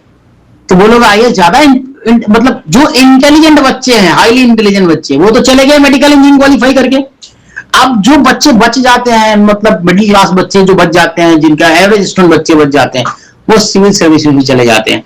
तो इस गेम में भी आपको रिग्रेट नहीं करना है, मतलब अपने को छोटा नहीं करना है कि सर जेई नहीं हुआ मेरा तो क्या होता, काश मैंने पढ़ लिया होता। तो खैर काश की तो नियत आनी नहीं चाहिए, क्योंकि आपने 2 साल तैयारी करी है, तो कि काश मैंने तैयारी कर ली होती। ये रिग्रेट आपको लाइफ में नहीं होना चाहिए कि मैंने तैयारी नहीं करी। आपने तैयारी करी, अब भगवान को मंजूर नहीं था कि आप डॉक्टर बने, तो आप IAS बने भाई। तो आगे बहुत बड़ी दुनिया है, बहुत सारे फील्ड्स मौजूद हैं, तो कहीं भी कुछ कर सकते हैं। तो इसलिए लाइफ में वो रिग्रेट नहीं रखना कि मैं डॉक्टर नहीं बन सका, मैं इंजीनियर नहीं बन सका। और वो बहुत लोग नहीं बनते हैं, 90% इंडिया की आबादी थोड़ी डॉक्टर इंजीनियर है, तो वो आबादी भी तो जी रही है और अच्छे से जी रही है। तो इसलिए उसको ध्यान रखना है कि आपको। अब मैं जो सबसे लास्ट में आपसे बात करूंगा, ये मेरा सबसे लास्ट पॉइंट है कि सर बुक्स कौन सा पढ़ें। ये तो मैंने बहुत सारी बातें बता दी कि वो पढ़ लो, ये ऐसे पढ़ना चाहिए, वैसे पढ़ना चाहिए, मगर पढ़ें कौन सी बुक। तो जेई के बच्चों के लिए इंपॉर्टेंट मैं बोलता हूं कि जेई का बच्चा सबसे पहले एनसीईआरटी फॉलो करे, पूरी एनसीईआरटी फॉलो करे। एनसीईआरटी पढ़नी है, उसके न्यूमेरिकल्स बनाने हैं। उसके बाद जेई के बच्चे के लिए एक बाइबल बुक मानी जाती है, पूरे इंडिया में हर टीचर पढ़ते हैं, और खुशकिस्मती से मतलब हमारे ही शहर के रहने वाले थे सर, HC वर्मा सर की बुक पढ़नी है आपको। फिजिक्स में HC वर्मा, मैं फिजिक्स की बात करूं क्योंकि मैं फिजिक्स फैकल्टी हूं, तो मैं फिजिक्स की बात करूंगा। तो HC वर्मा सर को फॉलो करिए, एकदम से फॉलो करिए HC वर्मा सर को। हाँ, आप कुछ एक काम इसमें कर सकते हैं। कुछ बच्चे कहते हैं कि बहुत सवाल है कैसे करूं, तो आप ना एक काम करो, ऑड या इवन चूज कर लो। मतलब 1 नंबर बनाए तो 3 नंबर बनाएंगे, 5 नंबर बनाएंगे, 7 नंबर बनाएंगे। जरूरी नहीं है कि 1 से लेकर के आप पूरा का पूरा बनाओ। तो 1 से लेके ऑड या कोई भी इवन 2 या 2, 4, 6, 8 ऐसा चूज कर लो, या फिर 1, 3, 5, 7 ऐसा चूज कर लो। तो आप ऐसा करके HC में भी कर सकते हो। और अगर जो लड़के पूरे कर ले रहे हैं उनके लिए तो बहुत वेल एंड गुड है, बहुत अच्छी बात है। उसके बाद एक तो ये दो बातें हो गई। तीसरा जो इंपॉर्टेंट है कोचिंग का मॉड्यूल, जहां भी आप पढ़ते हो, जिस भी कोचिंग में पढ़ते हो, उसके मॉड्यूल्स को पूरी तरह सॉल्व करना है आपको, मॉड्यूल्स नहीं छोड़ने हैं। मॉड्यूल्स में 4 लेवल, नॉर्मली मॉड्यूल्स में 4 लेवल होते हैं, लेवल 1, लेवल 2, लेवल 3, लेवल 4 होते हैं। लेवल 3 और लेवल 4 जो होते हैं वो PYQs का पार्ट होता है, वो तो आपको कहीं से भी करना ही है। लेवल 1 लेवल 2 में क्या होता है, लेवल 1 बहुत ही हल्का सवाल होता है और लेवल 2 थोड़ा सा लेवल का रहता है, 50 से 50%, 45% लेवल बढ़ जाता है उसका। तो दोनों लेवल के क्वेश्चन अच्छे से करने हैं, PYQ तो करने ही करने हैं। तो कोचिंग के मॉड्यूल्स को आप फॉलो करिए, उसकी थ्योरी को ध्यान देना है कि नहीं देना है वो आपके ऊपर है, लेकिन थ्योरी तो कोचिंग वाले जो टीचर है वो पढ़ाएंगे आपको, लेकिन साथ ही साथ आपको क्या करना है कोचिंग के मॉड्यूल पे, ये 3 स्ट्रेटेजी को जेई वाले को फॉलो करने हैं। अब आप पता है नीट वाले की बात, तो नीट वाले बच्चे एनसीईआरटी उनको भी फॉलो करना है और कोचिंग का मॉड्यूल उनको भी फॉलो करना है। यही 2 अगर कर लेते हैं ना तो नीट वाले बच्चों के लिए काफी है, कुछ भी करने की जरूरत नहीं है, कुछ भी आपको नहीं करना है, आपको सिर्फ इतना करना है, एनसीईआरटी के सारे क्वेश्चन बनाने हैं और आपको कोचिंग का मॉड्यूल बनाना है।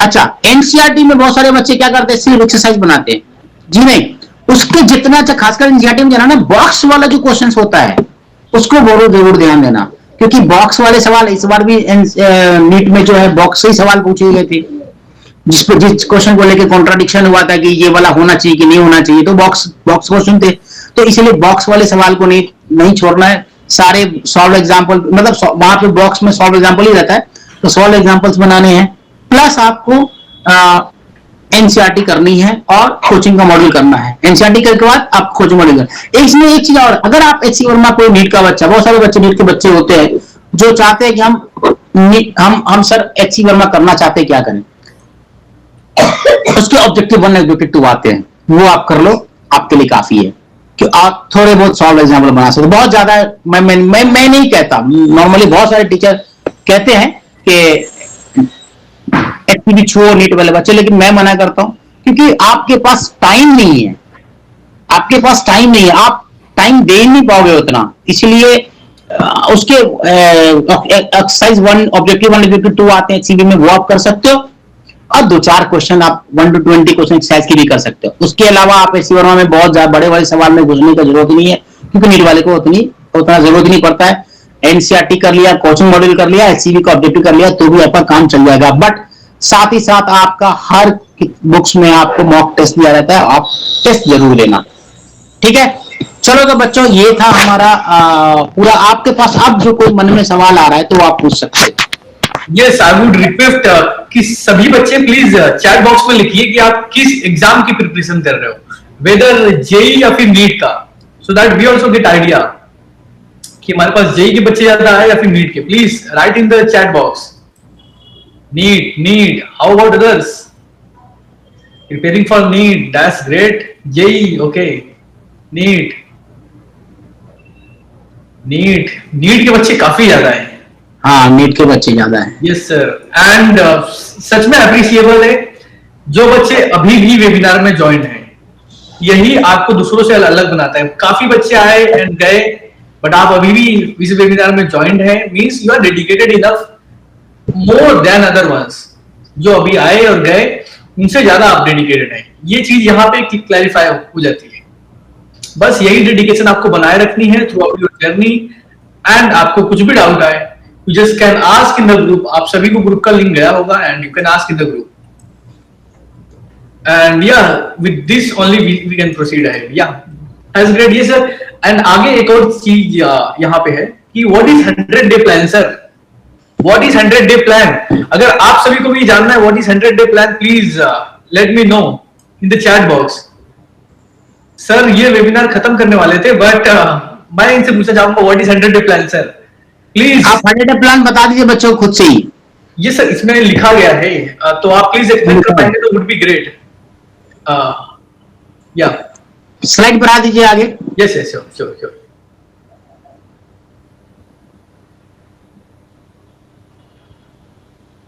आप सभी को बच्चों नजर आ रहा होगा 100 डेज प्लान में। यस, तो जो मैंने आपको रिवर्स गेम प्लान बनाया था ना, इसका ये थोड़ा सा बड़ा भाई है ये। इसमें क्या करना है कि आपको 40 डेज सिलेबस कंप्लीशन करना है। मतलब आपने देखा होगा कभी कभी बुक्स बहुत सारी आती है कि नीट का 40 डेज में पूरा खत्म करो, तो वो ये एक्चुअली वही है। तो 40 डेज में आपको सिलेबस कंप्लीट करना है पूरा थ्योरी। मोस्टली चैप्टर कितने होते हैं फिजिक्स वगैरह में भी 35 चैप्टर्स हैं लगभग, तो उसको आपको मान ली कि चलिए किसी रिलेटेड आपको 2 दिन से 3 दिन लग जाएगा, तो आप 40 डेज में आपको थियोरेटिकल विथ जो सॉल्व एग्जांपल्स वगैरह सब होते हैं वो सब आप आराम से कर लीजिए। फिर उसके बाद आपको 30 डेज का फुल लेंथ मॉक टेस्ट देना है। अब जब मॉक टेस्ट की तैयारी करोगे तो जाहिर सी बात है एक बार तो आप सिलेबस ऑलरेडी 40 डेज में खत्म कर चुके हो, फिर दोबारा आप जब इसमें आओगे मॉक टेस्ट में, तो फिर आप दोबारा करोगे, तो आपको दोबारा करना है, तो वहां भी रिवीजन होगा, मॉक टेस्ट भी होगा।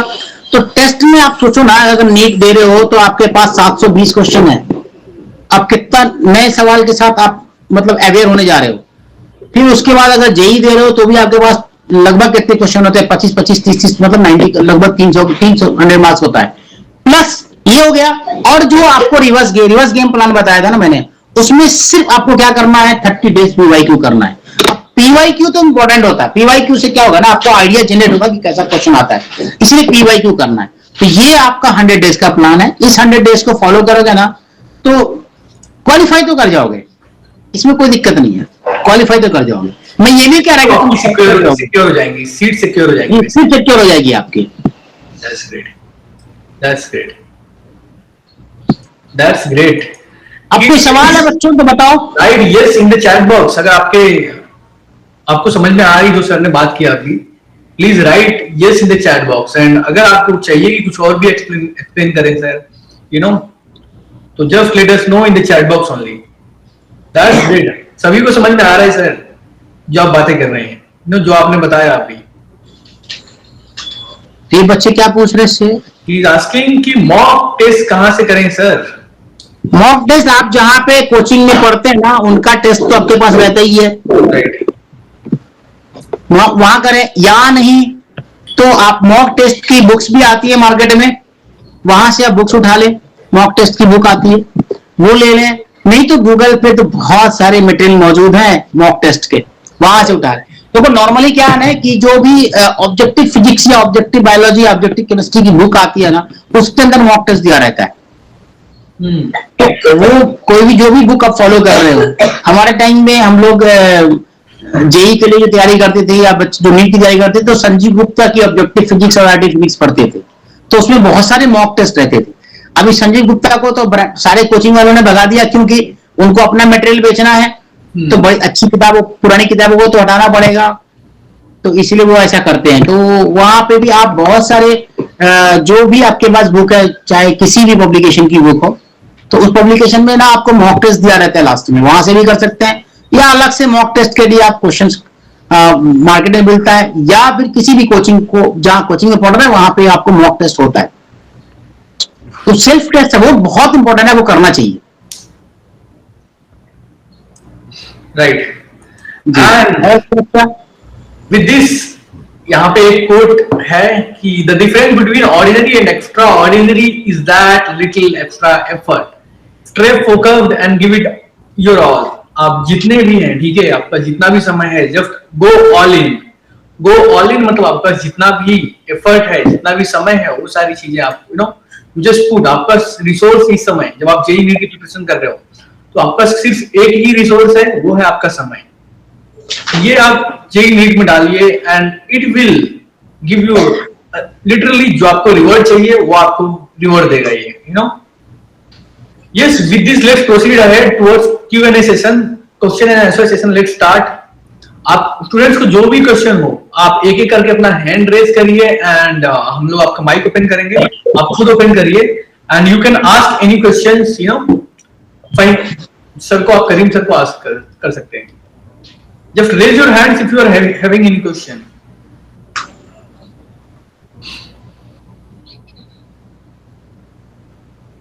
Hello students, Abdullah, Arihant, Iqra, Kasan, Monis, Samiya, Saila, Sudhir, Sunsara, Shiva, Uttareshwar, are you guys having any doubt और नॉट? कुछ भी डाउट अगर आपको अपनी स्टडी से रिलेटेड या फिर किसी भी चीज से रिलेटेड हो, just raise your hand and let's go ahead. Sir आप अपने बारे में स्टूडेंट्स को जरा बता के just let them know about yourself that आपने किन बच्चों को पढ़ाया है एंड कितने लोगों की आपने रैंक दिलवाई है। सर कोई बुक बुक बता दीजिए मॉक टेस्ट के लिए। एक मिनट है।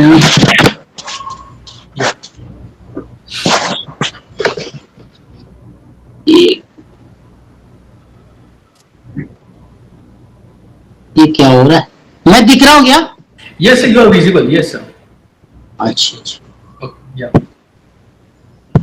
हाँ, मैं खुद को ही नहीं दिख रहा हूँ इसीलिए।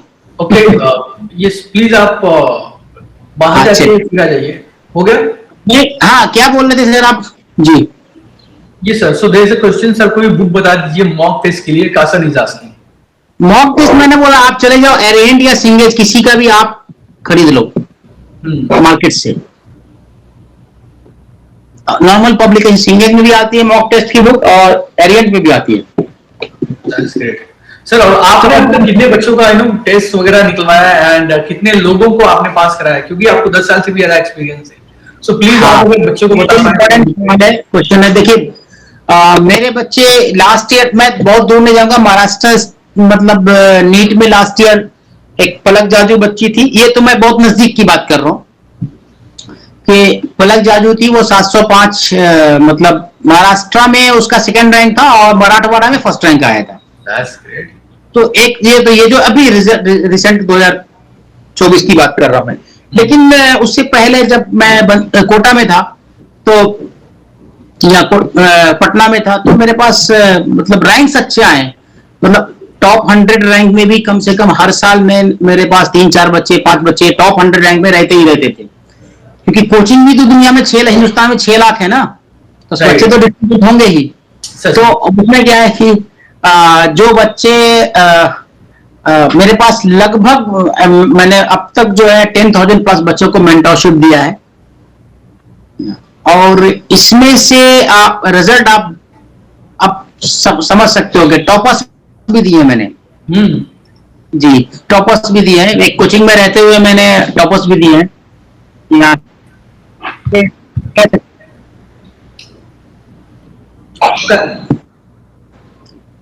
तो लगभग मैं कोचिंग का नाम नहीं लेना चाहता इसीलिए मैं नहीं बोल रहा हूँ। No worries, no problem sir. आपने चूंकि एक होता है, हम दूसरे की ब्रांडिंग नहीं करने बैठे हैं। बिल्कुल बिल्कुल राइट। बच्चे हमारे बहुत सारे 101 रैंक है। तो फिजिक्स के बेस्ट फैकल्टी हो? हाँ फिजिक्स का बेस्ट फैकल्टी हो अब तक? क्या हुआ? Best faculty? अच्छा उत्तरेश्वर बोल रहा है। हाँ सर। अच्छा अच्छा thank what is he saying? Thank you Uttareshwar. Welcome sir. तो ऐसे ही ये भी बच्चे लोग अभी पढ़ ही रहे हैं, ये सब बच्चे रहे हैं। अच्छा ये आपके स्टूडेंट्स हैं सर? हाँ ये हमसे पहले पढ़े हैं। जरा वो एक सवाल आया वो किसी बच्चे का, देखिए तो क्या है। Yes sir. Chat So box Samya is asking कि if you face backlogs, how to handle them efficiently along with not missing the current coaching lectures, study schedules and revision of 6-7 hours per day. Sunday बचता है ना आपके पास? Right. देखिए normal जो study है ना आपका, वो आपका मंडे टू फ्राइडे ही है रेगुलर स्टडी,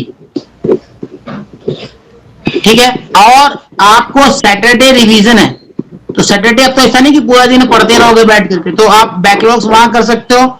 संडे में टेस्ट के बाद आप क्लियर कर सकते हो अपने बैकलॉग्स को, तो टाइम तो आपके पास है। सच।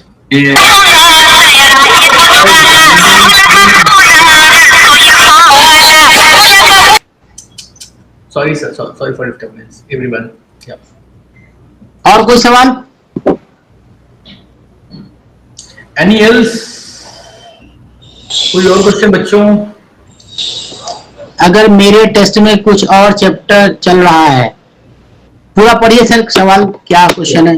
अगर मेरे टेस्ट में कुछ और चैप्टर चल रहा, एग्जाम्पल अकाउंट एसी, एसी हाँ ओके एसी, लेकिन टेस्ट में मैग्नेटिज्म आ रहा है, तो दोनों को हैंडल कैसे करें? टाइम मैनेजमेंट यही तो इंपॉर्टेंट है ना, कि आप टाइम मैनेज, थोड़ा जाग जाओ, किसी दिन एक्स्ट्रा जाग जाओ, क्या करोगे? सोने से फुर्सत निकालना पड़ेगा थोड़ा सा। ओके, मींस आपको टाइम मैनेज करना पड़ेगा। आप जैसे मान लो कि 4 से 6 सो जाते हो अगर घर पे, तो 4 से 6 सोना नहीं है, उस दिन मैनेज करो उसको। सुबह 4 बजे जाग के मैनेज कर लो थोड़ा सा। टाइम तो मैनेज करना पड़ेगा। 2 साल ही करना है ये सारी चीजें। 2 साल के बाद तो फिर आप दुनिया के बादशाह हो। ये कौन है? Hi Prabhu, please. Sorry sir, again no worries.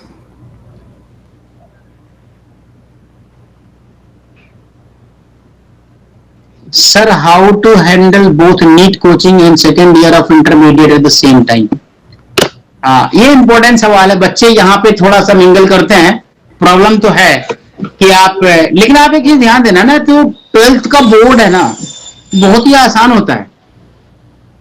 रटे रटाए सवाल आते हैं 10 साल वाले बस। तो जो आप ऑलरेडी पढ़ रहे हो, जो रेगुलर पढ़ रहा है ना, उसके लिए तो ये दिक्कत नहीं है कि नीट कैसे करें। और क्योंकि जो क्वेश्चंस आपके आने हैं, वो जो नीट में आपके आने हैं, वही जेई में भी वही आपके 12th बोर्ड में भी आने हैं। तो आप क्या करो ना कि 12th में अगर आप पढ़ रहे हो ना, तो अगर आपने शुरू में अप्रैल से ही स्टार्ट कर दिया, मार्च से स्टार्ट किया 12th, तो आपका तो अक्टूबर तो सिलेबस खत्म हो चुका होगा 12th बोर्ड का। सीबीएसई की बात कर रहा हूं अगर मैं, तो सीबीएसई में आपको बहुत इजी, 7 महीना मैक्सिमम 6 महीना बहुत होता है 12th का पूरा सिलेबस विद नीट के।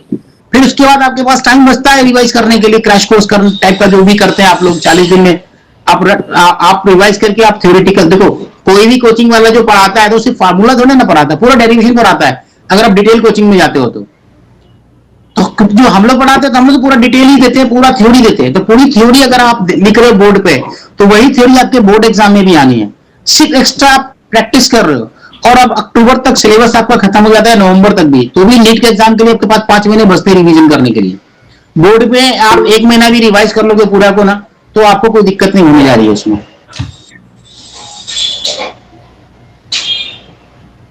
शाइला को उनसे पूछिए क्या क्वेश्चन है। That's great. आई गेस आपका क्वेश्चन सॉल्व हो गया होगा इकरा। आपको अगर समझ में आया तो प्लीज लेट अस नो, अगर आपको चीजें समझ में आ रही हैं जो सर ने कहा। एंड सर सारी चीजें बता रहे हैं, वो अपने एक्सपीरियंस से बता रहे हैं, and experience matters, that's what matters, you know. Now Shiva Rama Krishna is asking sir how to handle both NEET coaching and second year. Okay, the same question again. No. वही चीज मैंने बोला ना, आपको हैंडल करना है इसको। राइट। और इजी है। नीट और जेई वाले को थोड़ा सा दिक्कत क्या होता है कि उनका जनवरी में ही आ जाता है, लेकिन नीट वाले के लिए तो बहुत ही आसान है। मई में एग्जाम होना है उनका, और अक्टूबर तक सिलेबस खत्म हो जाते हैं पूरे के पूरे 12th बोर्ड के।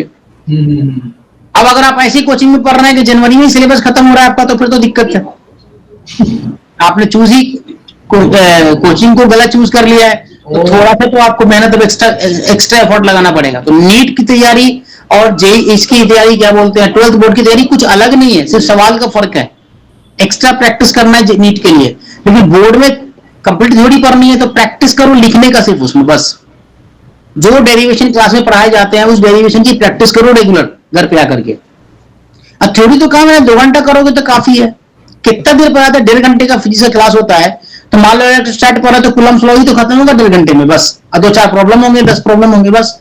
तो इतना तो घर पे आकर रेगुलर डेली कर सकते हो प्रैक्टिस, 10-15 मिनट में भी प्रैक्टिस हो जाएंगे इतने से, तो इसलिए कोई दिक्कत नहीं है।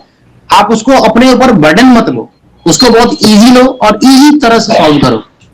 और उसके बाद भी आपके पास अच्छा 4 से 5 महीना बचता है अक्टूबर के बाद भी रिवाइज करने का। That's great sir, that's great. And जो बच्चे अभी भी जुड़े हुए हैं वो लिटरली बहुत सीरियस हैं अपने एग्जाम के लिए, समझ में आ रहा है सच। बिल्कुल। That's great sir. Any other question, anyone? अगर आपको नो लिखने में ज्यादा समय लग रहा होगा, you can open your mic and just ask, raise your hand, open your mic and ask the question. And group में जो व्हाट्सएप ग्रुप है हमारा, उसमें करीम सर भी हैं, सो आई वुड रिक्वेस्ट एवरीवन कि ग्रुप ज्वाइन करें एंड यू नो सारी जो भी आपको डाउट है वो you can just tag Karim sir and ask there. Okay. हाँ, तो कभी भी पूछो यार, कोई ग्रुप में ही डालना है तो फिर दिक्कत क्या है, ग्रुप में डाल दो, जैसे ही मैं मतलब फ्री रहूंगा वैसे ही आपका आंसर कर दूंगा। Right. That's great. Anything else, students, या फिर हमें sum up करना चाहिए webinar? Sir, it's been 1.5 hours and it was really amazing webinar and students इतने dedicatedly study कर आपकी टिप्स सुन रहे थे. That was amazing, literally amazing, और उनके जो क्वेश्चंस हैं वो भी बहुत जेन्युइन है, जो कि ऑलमोस्ट सारे बच्चों को होते हैं, है ना? बिल्कुल। So that was really amazing कि इन्होंने इतना attentively 1.5 घंटे तक बैठे एंड सुना है. Means they are really serious. बस इसी सीरियसनेस से आपको अपनी स्टडी भी कंटिन्यू करनी है and so let's sum up the webinar, sir. And after putting out the students, you will just ask Nesat sir, okay, in the group only, whether it is related to study या फिर आपका कोई जैसे कि इन्होंने पूछा कि अगर आपके बैकलॉग वगैरह हो गए वो कैसे सॉल्व करें, एंड बुक्स कौन सी चाहिए आप लेनी चाहिए आपको, बुक सजेशंस व्हाटएवर, ठीक है, you just can ask. And also जो हमारे साथ स्टूडेंट्स अब तक जुड़े हुए हैं उनके लिए हम एक अलग व्हाट्सएप ग्रुप बनाने का ट्राई करेंगे, सो दैट सारे बच्चे जो क्वालिटी बच्चे हैं जो सही से प्रिपरेशन करना चाहते हैं वो एक दूसरे ग्रुप में आ जाए, in personal touch of Karim sir, वो एक करीम सर के इनर सर्कल में आ जाए, सो दैट उनके सारे डाउट्स क्लियर किए जा सके. Thank you so much students, thank you so much for joining us and the WhatsApp group link will be shared with you personally. Thank you so much, sir. Thank you. Okay, sir. Thank you, sir. Thank you. Bye. Bye, everyone. Bye.